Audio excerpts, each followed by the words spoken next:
so our topic is setting. So I'm just going to throw out a quick question to all you guys. Please introduce yourself and tell us what is the wackiest or most interesting setting that you have ever written in a book. So why don't we start with you, Ileandra? Oh, thank you. Okay, I'm Ileandra Young. Hello. The book I'll be talking about most is Moon Fever. Oh, Moon Fever! Yay!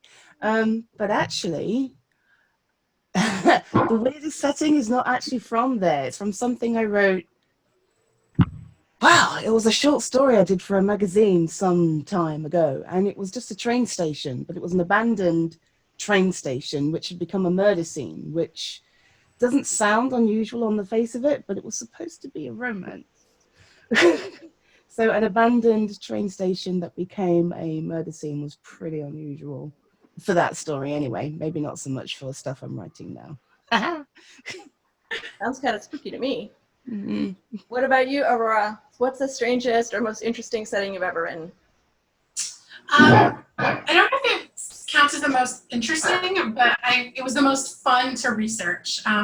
For the fourth book in the Provincetown Cape End romances, one of the protagonists is a lobsterman, and so I indulged on a lobster charter day, and so I actually got to go out with a lobsterman and learn kind of what it was like to lobster on the Cape, and got to bring home a couple of lobsters, got very yucky, managed to band a couple, only squealed once, which I consider a win. Definitely the most fun for a single setting. Is lobster an adjective? I don't know, I feel like it could be. How are we doing, Yolanda? Can everybody hear me now? Is that better? Oh, that's better. Yeah. All right, okay. I'm getting out of here, you guys. Okay, I switched to my phone so that phone makes everything better.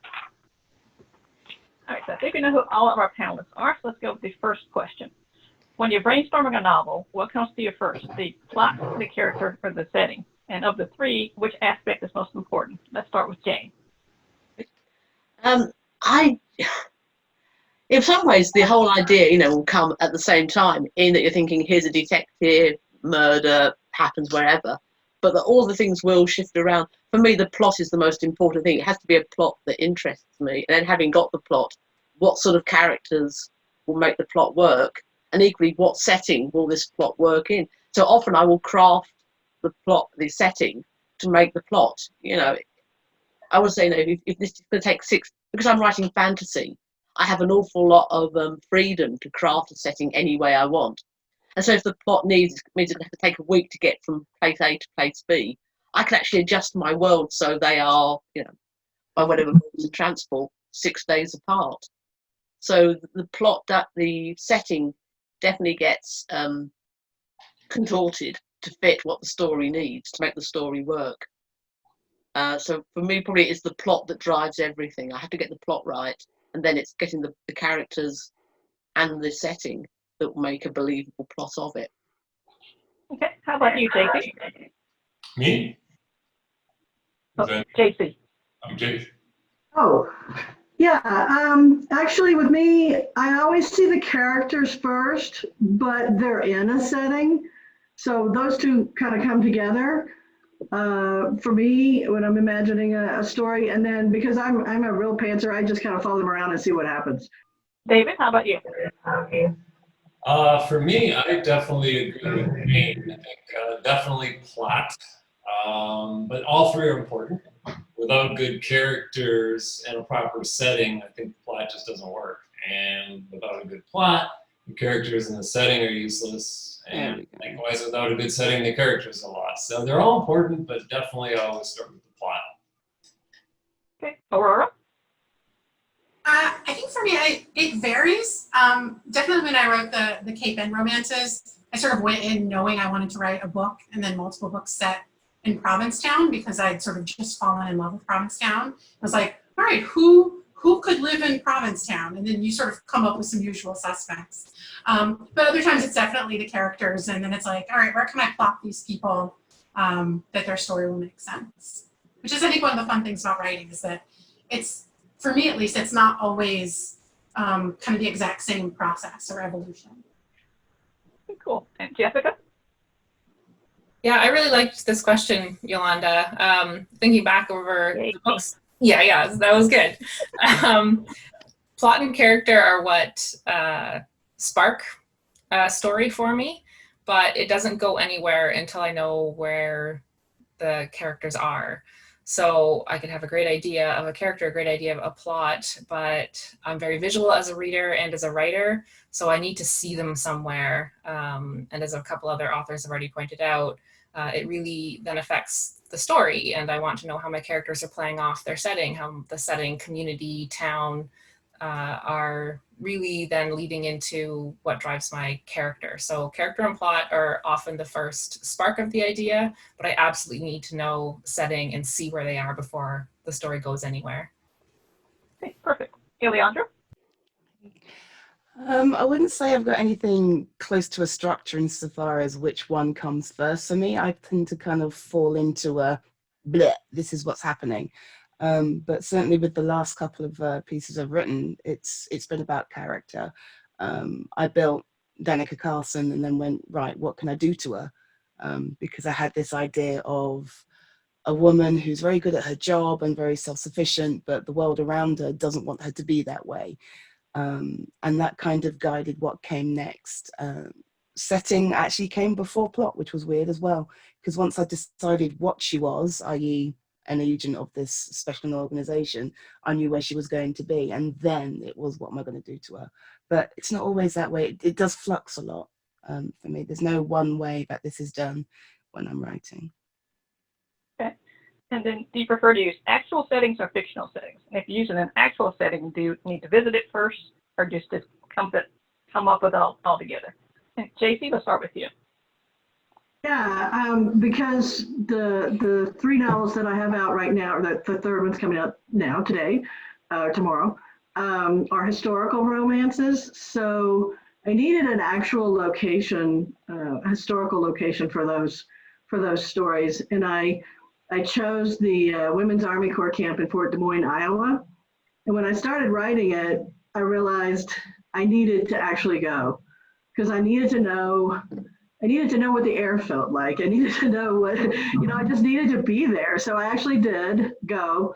They have a very small, underfunded museum, but the director was really nice, and he let me into the chapel, which is not open to visitors as a rule. When I told him what I was doing, well, I told him some of what I was writing about.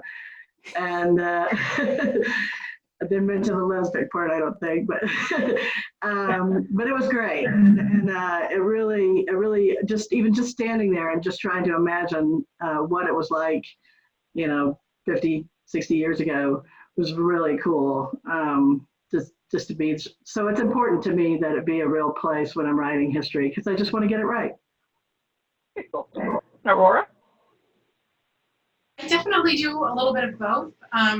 I think there are some places that are just super, super special. Provincetown, I keep sort of saying. New Orleans is another one of those iconic places for me that I sort of like writing, and there are places I can go, and so I sort of enjoy going and spending time there and sort of getting into the spirit of the book. But I've been on a bit of a small town romance bent lately, and I've invented a small town both in upstate New York and one in South Louisiana. Which I have some familiarity with, but then I get the luxury of crafting towns that I would like to exist that maybe don't. Cool. Ileandra? I definitely cheat and make stuff up because if I was going to write about real places, I would very much want to visit. So there's a part of me that says I should write something in Jamaica so I can go to Jamaica. But it's not quite that simple, and travel is a bit difficult for me anyway. And now, even harder. Oh my God. Thank you, Google. Something about Jamaica. Really wants me to go. What would you like to say? Stop! Oh my God. I'm so sorry. But yeah, mostly I make up my settings, so I've got quite a bit of freedom, but I do base them on places that I have been in the past. So your next book is going to be in Jamaica, I can tell. Yeah. And David? Sure. As far as actual or fictional settings, I do the same as Aurora. I do a little bit of both.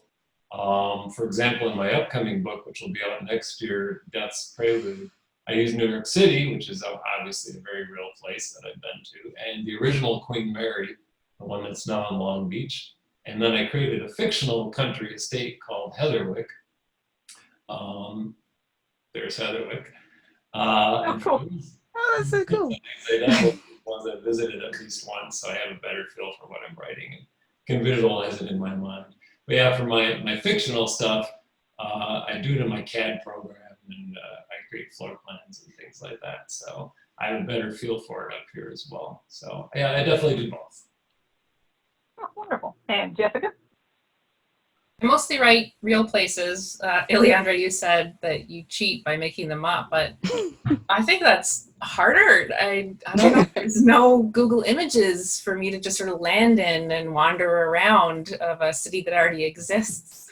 So I'm not sure that it's cheating. The one time I made up a town in northern BC, it was fun to do. I'll grant you that, because it was all very, very rich people for the most part. So I got to describe their houses, which was like a secret fantastical thing to do outside of like a sci-fi fantasy world, just pretending that you are a millionaire, multimillionaire, and can design these houses. But it was a lot more work for me to design a town, to make up a town, than it was to write real towns. So I slightly disagree with the cheating aspect. And Jane? Okay. As a fantasy writer, obviously I've got a big advantage living in Europe, in that there's so many historic sites I can go and visit, and I love history. I'm always visiting historic sites. But I always say that every town I've ever written about in my fantasy books is Venice, because Venice is the only city you can go to that has no cars. And until you've walked around Venice, you won't understand what having cars does to town, how towns grow without cars. If you don't actually need to park cars or do reversing, roads can change width, you get squares, it all kind of makes this knotted mess. And having been to Venice, you can then go to Beijing and go around the harangues, or up in York around the Snickelways, and you can sort of see this is what human towns look like when there's no cars. So if ever I'm writing a book and I'm setting it in some fantasy town, in my head as I'm describing it, I'm walking through Venice. Okay. And then how has your research process changed during the pandemic? Since we can't go out anymore, how are you getting the research done? Is it Google Maps, or how's it done? And let's start with Aurora. I think the book that I just am finishing now and I'm about to submit to my editor is set in a small town in South Louisiana. And I have a lot of personal connection there. I grew up there. And I sort of am creating a fictionalized version. So I'm sort of getting to pull from memory, but also a little bit of fantasy of like what I would like a town to look like. But definitely doing a lot of Googling and some kind of image searching.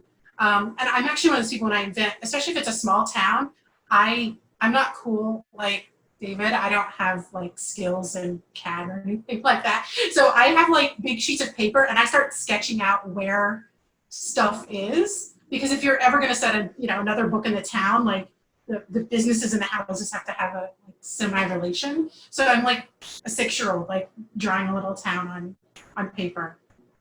And Jessica?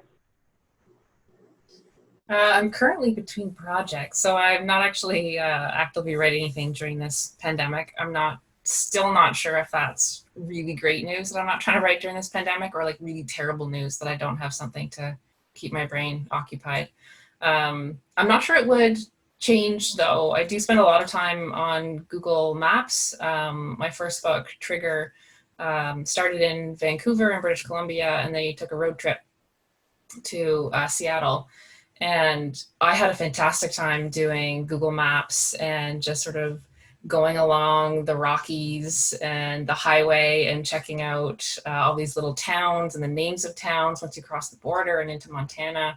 And all of that actually showed up in the book. So I'm not sure I would change too much. I tend to do a lot of my research in this exact chair right here. So if I do start writing, I feel like I'm still good to go. Okay. Ileandra? I'm also between projects, which is interesting because I could be working on something now, especially since the majority of my technical research does happen online. The sorts of things I'm looking for, I probably couldn't find in a library. Medical journals, probably, if I need to know how much blood is in a human body, that kind of thing. But the research I miss the most is actually the people research, because I like writing about people. So the act of going to a cafe, sitting in a cafe and listening to conversations, or watching people interact with each other on the street, or seeing how full a park can become based on the weather and how people respond to a sudden bout of rain or when they hear thunder, you know, things like that. Those are the things that I can't get right now. And that would make it difficult, I guess. I mean, I can still use my memory bank, if you like. There's lots of stuff I have witnessed, but not being able to refresh the creative well is a bit of a pain. So I haven't done as much research during the pandemic because my preferred method of doing it is not available to me right now. It's a shame. I know. It's tough for everybody right now. Jaycie? Yeah, I'm doing some edits on a book that's going to be out in November, and so that's all already researched, lucky for me. But I did have something else I'd kind of started, and right now I just have big comments off to the side that say things like, look this up, or go here, or do that. So I'm working through a lot of the plot, but a lot of the setting details will just have to wait, I guess, or perhaps I'll be able to find enough on Google or through other people who have maybe been there, if I can contact people online, or just speak to friends and maybe go through it that way. Yeah. Okay. David? Well, sure, because I write historical fiction like many of you do too. Certainly the internet-based research is a huge help for me. But if the location still exists, I definitely like to do a walkthrough. For my third book, which was Death Checks In, that takes place in a fictional Chicago hotel that I created named the Edmonton. But to make sure I got the details right, since I was using a fictional hotel from the 40s, I went to some of the big old hotels in Chicago and did a walkthrough of them and took notes and photographs. And then I recreated the floor plan. So that's the floor plan of the Starlight Club, which in 3D looks like that. And that helped a lot too, so that I could move the characters through the fictional space. But in order to make sure that it was as accurate as possible, I definitely used the real setting too. But as far as historical research goes, the internet is definitely my friend, as is my husband, who is a retired librarian. So he has a lot of resources at his fingertips. That always helps. Yes, for sure. Okay, and what is your favorite setting in your own works? Let's start with Jane this time. I think I have to like for the Solano series, just because it's a women-only world, and that's just so much fun to play around with. Having created the world, originally I created it as I was intending this to be a one-off story, but then having created it, I just liked it so much. I started playing around with different characters in this world that I've created. So yeah, I've got a fond spot for the whole Solano series and the Solano world that I created. Jaycie? Yeah, I enjoyed going to the beach when I did my contemporary novel, The Founder, that's coming out in November. It's set on the Outer Banks of North Carolina, and that was a lot of fun to go there, although they did have a cold snap, of course, when we went, so it wasn't quite the warm, sunny beach that I envisioned in the novel, but that's okay. But I'm looking forward to doing a book about the mountains one of these days, so that'll be fun too. You have to go there in person, I'm sure. I live there now, so that's helpful. That's perfect. Jessica? And I liked this question as well, partly because it was really hard for me to figure out what I was going to choose. So there's actually a scene in my book Shadowboxer, which takes place in Halifax, Nova Scotia, which is on the east coast of Canada, which I visited a number of times. And the two characters, Jordan and Allie, kiss for the first time. And they're watching a sunrise. They've gone out for a very early morning run, because characters do that. I don't do that. Characters go for early morning runs before the sun is up.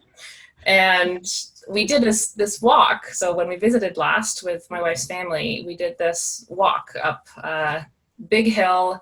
And so I just had this idea of I want them to be there when they kiss, but I want them to see the sun, and then realize that there's sort of a problem, because where they were, you're not actually going to get out. There's a big forest between where the trail ends and where they can actually go out and see the sunrise over the ocean.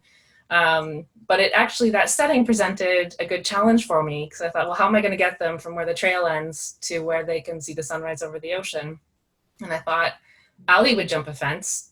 You know, Jordan wouldn't, because she's a rule follower, but Allie would jump a fence to bushwhack to go see the sunrise. So I love when setting interplays and figures out, you know, what the character is going to do.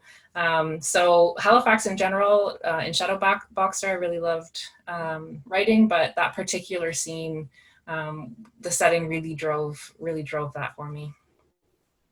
Yeah, that's one part of the world I haven't visited yet. I'd love to visit Canada, but my wife is definitely afraid of cold. But I can't convince that it's not cold all year round, so we can't go above the northern border. It's hot right now. It's really hot. But please tell her that. She thinks we're cold there all the time and won't go to Canada. And let's see, David, how about you? My favorite setting, that is a really tough question. I definitely, from the first book, I liked Dark Point. I loved creating the fictional old house on the lake. I thought that was a lot of fun, and the setting of the isolation and the isolated house with nobody around, that was fun. The Edmonton Hotel in Chicago, which I mentioned, that was a blast to create. If you ever saw the movie Hotel, that was kind of like an inspiration point for me too, and just everything taking place within this grand old hotel. But I think for me, my all-time favorite, at least so far, has been Heatherwick, which is the new book coming up. I mean, what's not to love about a spooky old mansion set in England, and that's what it looks like at night. So that was really a lot of fun to create that. I did a whole bunch of rooms from it. Actually, I did the whole house just because I'm bored and anal that way.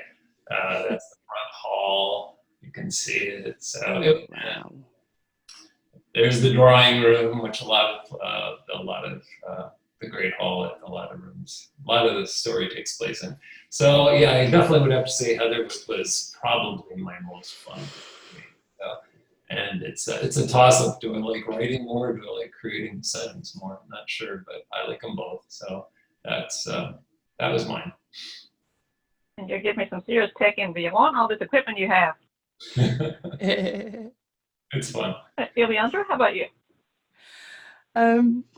It's a little tricky because I've got lots of ideas of places I want to set stories, but what I'm working on at the moment is my fictional city, Angbeck. And that is a lot of fun to work on because, yes, I've made it up, but what I've actually done to make up this city is take lots of different places that I've lived and kind of mush them all in. So, you know, the area where the town hall is like the city I'm in at the moment, but the area where Danica's home with Rain is and their big kind of vampire-proof house is actually based on where I grew up, which is miles from here, you know. And then there's a little area where they have a bookstore which has got their underground vault in it. It's actually based on my old school. Yeah, like a prison. You know, so I like being able to take pieces of the world around me and kind of mesh them up into something else. But my actual favorite setting is something I'm still working on in my back brain. And it's exciting because I've put a lot of thought into it to the point of making maps. I mean, David, seeing all of your backdrops and all of the stuff you've done, it made me think, hang on a second, I'm not the only one who does this. This is great because I've got maps, and I've got town layouts, and I've got mountain ranges, because it's a high fantasy setting that I've been fiddling with. And it's something that I'm really looking forward to working on later, but it feels like a bit of a cheat because I haven't started working on it yet. But that is my favorite setting, a whole world I've created with north, south, east, west, different regions and whatnot. That is going to be a lot of fun when I get to work on it. I don't want to tell you too much about it though, because it's not there yet. Still needs work. It's coming soon, I bet you. Mm-hmm. Aurora? I'm so impressed with those of you who do fantasy and sort of create entire worlds. And like the fact that like the rules of time and space don't have to quite apply in the same way. Like it's an expansion of creativity that like I'm not sure my brain can handle. So mad props. But I love what you said, Ileandra, about like smushing places together. Because that's definitely, although when I first read this question, I was like, Provincetown, but I think it's in part because I haven't been able to go there. I'm not going to be able to go this summer or this fall probably, and so I'm having a certain longing for it. But the town that I created for my April book, The Last Place You Look, is also the town that's featured in my October book, Twice Shy.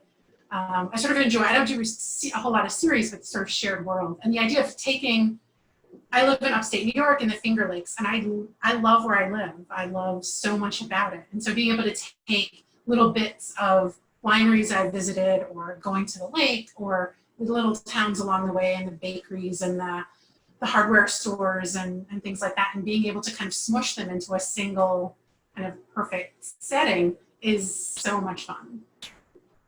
Cool. We actually have a question for one of our listeners. I find settings fascinating and like a main character. What setting have you ever visited, read about, or imagined that motivated you to put it in a book? Oh, as I've already mentioned, Venice. You just want to fit it into everything. It's basically the settings that I've seen. It's not so much they've inspired me. It's just I'm writing a book. I need a scene and I think, yeah, that bit would work perfectly. You know, that hill fort or that castle, or you know, in one of my books, I have one of my characters sitting in the arrows, the embrasure of a castle, looking out through the arrow slit. And that is, you know, I've sat in castles and things like that. I've looked through them, and it's just calling on the various things that I've seen. I think, yeah, I want to fit this in. This is right here. That's right there. So it's never so much seeing that and think I want to fit it in. It's just when I'm writing the book, I'm just pulling things that I've seen, places I've been, and thinking, yeah, that's great for this particular bit. So I am working from plot and taking in the scenery that I need, rather than working from scenery to plot. Ileandra, same question. There is one place that comes to mind immediately. I took my kids there. Well, I say I did. My partner and I, we took our kids to this. It was just a forest, and it had a river, you know, and it was cute, and it was where my partner grew up. So he's like, well, you know, this is where I used to jump over the stream, and this is where I used to climb trees and whatnot. But it was really beautiful because there was the stream and stepping stones and a slick of mud that I fell in, which was disgusting, but never mind. But the most beautiful part about it was the wild bluebells.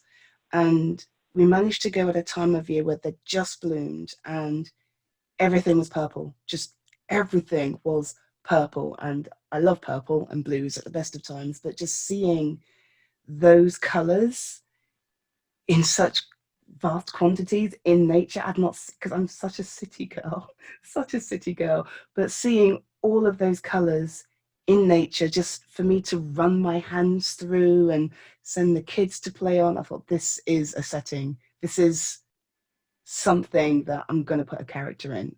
One of my characters somewhere, someplace, has to be in this forest, and seeing these bluebells and listening to the, you know, the whistle of the wind in the trees and the very annoying woodpecker, which just would not stop, and you know, listening to how different the water is when it's hitting the stepping stones versus when it's going under the bridge. It was just really, really beautiful. And I've not managed to do it yet. Haven't quite found a story that suits such a beautiful place. But I'm looking forward to the story that lends itself to that little piece of forest, because it was so beautiful. So, so beautiful. Now I want to go there. Thanks so much for that. Okay, Jessica? This is a tricky one. I haven't so far have not been inspired by a place and work a book around it, but maybe similar to Ileandra, there are things that just sort of implant themselves in my head and show up in my books. So in Repercussions, which takes place in Ottawa, the nation's capital, my character gets hit by a car right at the beginning. I'm cruel to my characters, like right from the beginning. And I know she's out for a run because my characters are really fit, unlike myself. But she's out for a run and she's running along the canal, and there are these spiral staircases that go up from the canal to bridges and street level. And so that shows up in my book. These little sort of moments show up. In Halifax, we did a drive, and there are these huge, just very grand old houses. And that really inspired one of the characters, Allie, where she's from, what her background is.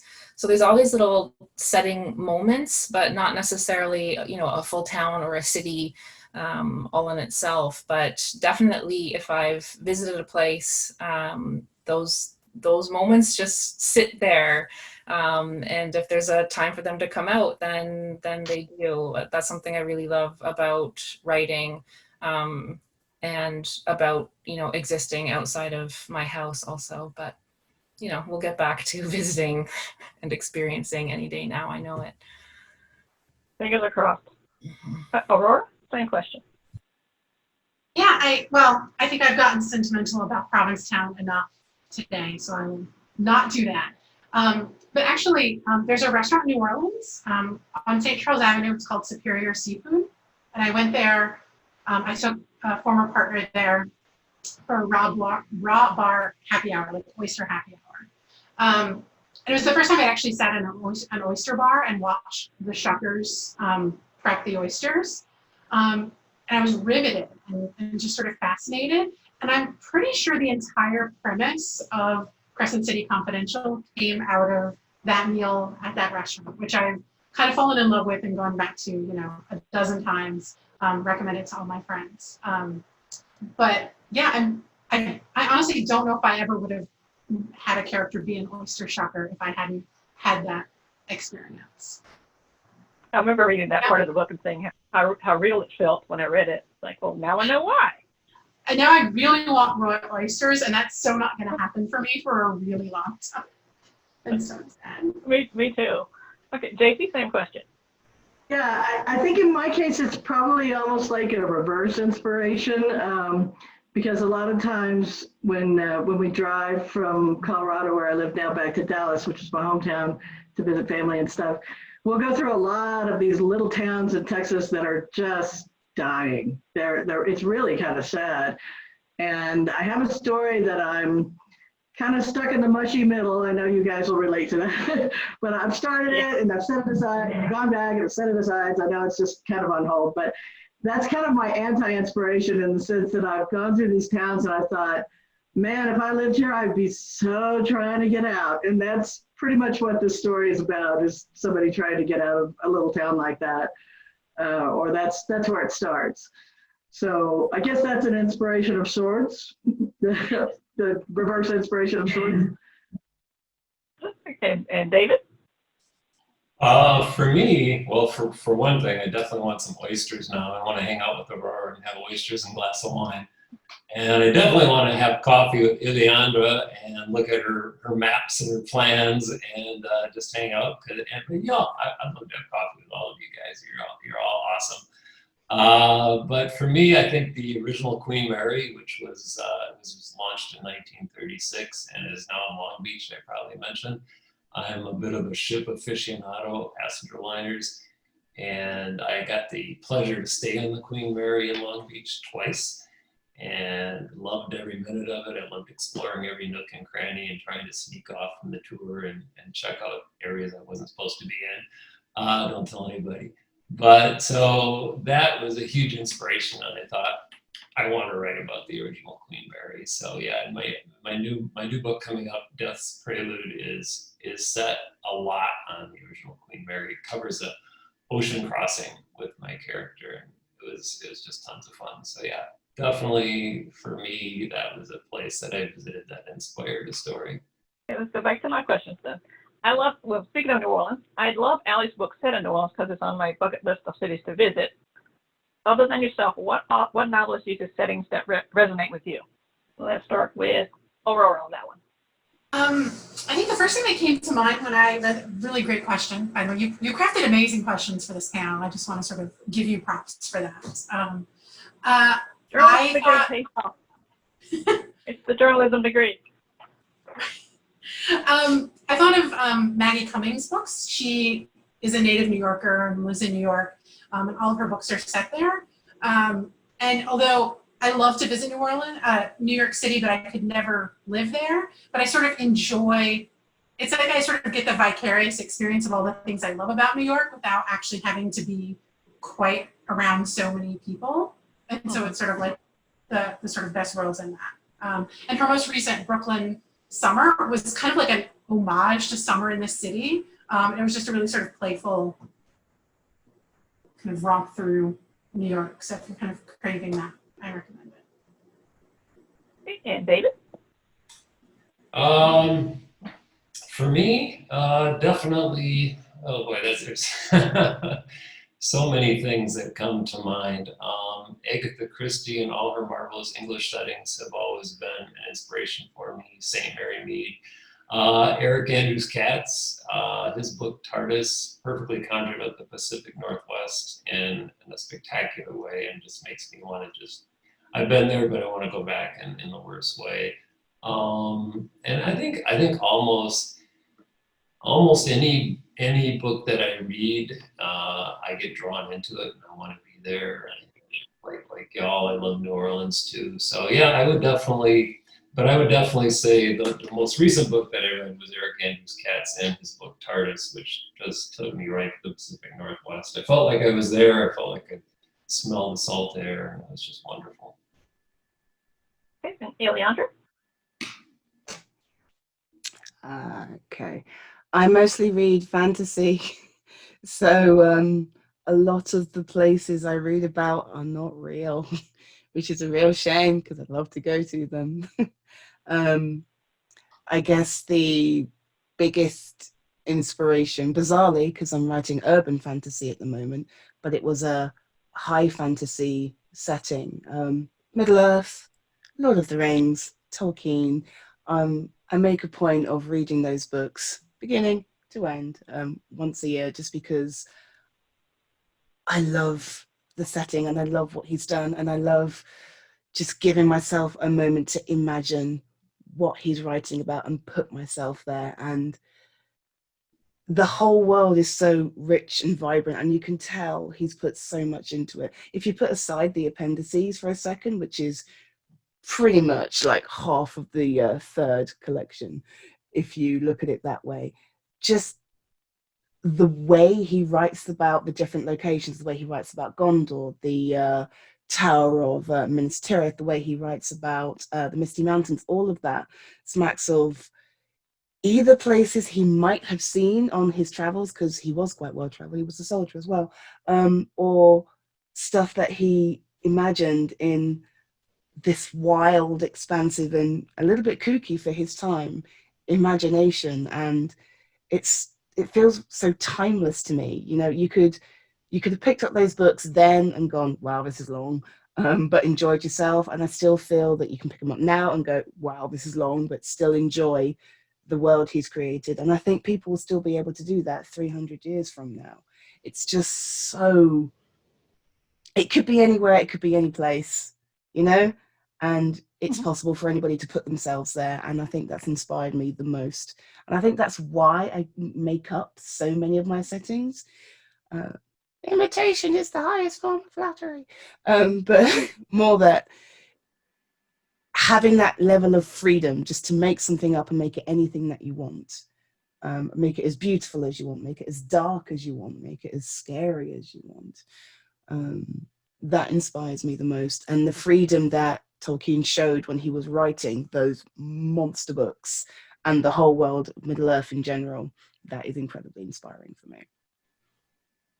And Jaycie? Well, I can see I'm going to have to steal some of David's work because I have something working in England and he's done so much advanced work. You know, why should I recreate the wheel, right? Sure you wouldn't mind, right, David? But yeah, so it's fun to read about places I haven't been and kind of get a feel for where I might like to go or might like to write about. But I got to say, you know, thinking of the question, Carson Tate, when she sets her novels in Dallas or Austin, because I'm from Texas and I'm from Dallas, it's really fun now to go back and read about streets I've traveled, driven on, restaurants I've been to. I know her most recent novel, Drawn, is set there, and she talks about a particular bridge in part of the novel that's familiar to me. So it makes me a little bit homesick, but it's enjoyable as well. So yeah, homesick in a good way. Yeah. Okay, Jane? I think any book where you just have a sense that the author has got like a passion for the place they're describing, its home, and it comes through. I mean, it was J.M. Redmond, or Ali Valley writing about New Orleans. You can tell they love the town. And places like that when they're describing, you just want to go and see it. You know, if the author can get their inspiration and their love for whatever location it is, that always inspires me. But other things, it's also places I can resonate to, like just to go to on holiday as a kid. I mean, The Hound of the Baskervilles, I still, you know, every time I'm going across Dartmoor, that's playing in my head. Or if you read Carrie Hunter's books, Dark Peaks, set up in the Peak District. And I say, no, at the moment, being locked down, you know, but we can actually travel around the UK. And I'm thinking maybe we can get up to the Peak District, you know, just go a bit of hiking up there. Just, you know, some of the open spaces, some of the ancient landscapes of Britain. And Jessica? That's funny. I was going to mention Carrie Hunter as well. So I'm taking inspiration as a reader more than as a writer, but both Carrie Hunter's books and Radcliffe's Provincetown series. I knew nothing about Provincetown before I read those books. And it was a place I wanted to know about and visit. And same thing for a lot of Carrie Hunter's books. I want to, and actually was supposed to this summer, go and visit a number of those places. A recent book that I read that was all about place, and not just because it was titled that, Canadian author Catherine Hernandez wrote a book called Scarborough about a neighborhood outside of Toronto. And it's such a good interplay of character and setting and how the community defines the people and the people define the community. It's a beautiful read if you really love character-driven, but really centered in place. Catherine Hernandez is a beautiful writer. So that was very inspiring for me as a reader. We've got about 6 minutes left before we run out of time. We'll give you a chance to talk about either your current release or what you're working on next. So let's start with David. My current release that just came out is Death Overdue, and that is set in partly in a library. There it is. And he likes to drink a lot of martinis, which was part of the inspiration for who did the cover art. And so a pretty exciting book. My main character, Heath Barrington, becomes a suspect. He's a detective, but he becomes actually a suspect in the murder in this one. And due to all those martinis, he actually isn't sure himself if he actually did it or not. So that's kind of a little twist on it. And then, if I may, the next one, Dust Prelude, is coming out in February, and that's the one that takes place in the Queen Mary in England. And I think that's going to be a lot of fun, too. It's actually a throwback 10 years prior to the other books in the series. So very fun. Cool. And Jane? My most recent book out at the moment is Silver Ravens, which starts off in a dentist's waiting room in London and somebody having a really, really bad day in a part of a really, really bad month. And my main character starts on a puzzle page in a magazine, trying to distract herself from her problems. And by going through the clues, she actually ends up not quite sure what's going on, but she follows the clues and the instructions in them, and finds herself in Anwin, which comes from Celtic mythology. It's the Celtic otherworld, and I played all sorts of games with the Mabinogion, if you're familiar with the first 4 branches of it. And so, yeah, basically she ends up with the Queen of the Fae, who wants her to decode a manuscript. And then there's the Queen of the Fae's elite guard, led by a woman called Tamsin, who my main character finds very attractive and possibly mad. But that's basically the initial premise of it. Okay. And Jaycie? Yeah, my most recent release comes out with everybody else next month, end of this month, and it's called Guarding Hearts. It's the 3rd in a series, and that's the one that takes place, it's the historical romance that takes place in Des Moines, Iowa. And then I have a contemporary romance that'll be out in November, and that's the Beach Book, as I sometimes call it. It's actually called The Pound Jar. So both of those are kind of different settings, and of course they'll have different characters, but that's the process right now.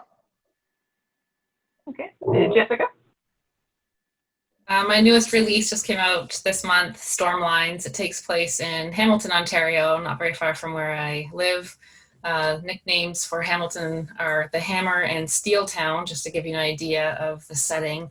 The main characters are a burnt-out psychologist and a cop who's not really sure she's in the right line of work. Okay. And Aurora? My most recent book out is called The Last Place You Look. It is set in my fictional upstate New York town called Canoga, New York, and it's a woman whose kind of marriage implodes and she has to move back to her hometown. And kind of put back the pieces to her life, and her attempts at dating and her wingman turned love interest. And then my upcoming book is called Twice Shy, also set in the same fictional town. And it is in some ways like my homage to the movie It's Complicated. Kind of what happens when you have an ill-advised hookup with your ex of 10 years. And it's not a good idea and it's not a reunion, but it sort of sparks the main character Amanda into opening her heart and taking some new chances. Oh, good. And Ileandra? My latest release is Moon Fever, coming out. It's early, isn't it? They're all coming out soon, so that's Moon Fever. Very, very pleased with. Takes place in my Frankenstein city, Angbeck, pulled together from all the places I've lived. My main character, Danica Carson, is still doing her job, still kicking butt, as it were. One of her werewolf informants has been brought in for supposedly injuring humans. She doesn't believe that's true. He certainly doesn't believe it's true, so she has to investigate that. She also has to resolve the argument she's having with her girlfriend, who is a vampire and is quite interested in the fact that she's just started her period, which hasn't actually been something she's experienced for quite a while because of the drugs she takes for her job. So it's caused a bit of friction between them. So that's all happening at the same time. And there's another werewolf pack moving into the city, causing all sorts of frictions within the ecosystem of the first city in England to actually recognize supernatural creatures as citizens. So it's all a bit messy and it's all a lot of fun. Okay. Well, that's the end of our allotted time for today. So I want to thank everybody for joining me, for authors as well as readers. Thank you again for your continued support. And until next time, happy reading, everybody. Thank you. Thank you, Yolanda. Great job. Appreciate it. Good to see everybody. Thank you. Bye-bye.